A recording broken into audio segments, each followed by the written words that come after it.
Hello বন্ধুরা, দেখো সকালে বৃষ্টির মধ্যে একটু ছাদে এলাম। আর ছাদে এসে কি দেখছি, কত ফুল ফুটেছে। গোলাপ ফুল তো অনেক ফুটেছে। এটা দেখো, এটা হচ্ছে একটা মিনি গোলাপ ফুল। আর এখানে তো একটা লাল গোলাপ রয়েছে। আর এখানে কি সুন্দর একটা সাদা গোলাপ ফুটেছে দেখো।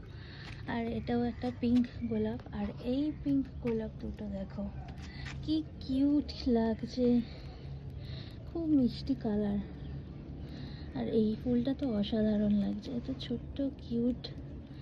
আর এই ফুলের কালারগুলো দেখো, কাগজ ফুলে কি সুন্দর। আর এখানে কত নয়নতারা, দেখো পুরো গাছ ভর্তি নয়নতারা। তারপরে বড় বড় টগর ফুল, না এটা টগর ফুল তো, হ্যাঁ।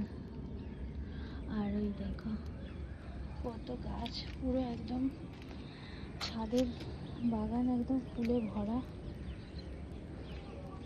কত সুন্দর লাগছে। আর এইদিকেও একরকম ফুল রয়েছে, কাগজ ফুলই এটা, তো কত সুন্দর লাগছে। আর যখন এরকম বৃষ্টি পড়ে না, পাতাগুলো এরকম বৃষ্টির জলে ভেজে থাকে, কত সুন্দর দেখতে লাগে, তাই না? আর এদিকে বেল ফুলের কুড়ি ধরেছে। আমারও বিশেষত ছাদে আসা হয় না, তাই জন্য মানে খুব একটা ফুলগুলো দেখতে পাই না, কারণ আমি খুব কমই ছাদে আসি। মাঝে মাঝে যখন ছাদে আসি তখন ফুলগুলো দেখতে খুবই ভালো লাগে। কি সুন্দর দেখো, ছাদটা ফুলে ভরা লাগবে, কত সুন্দর লাগছে। তো চলো টাটা, দেখা হবে আবার পরে একটা ভিডিওতে। টাটা সবাইকে।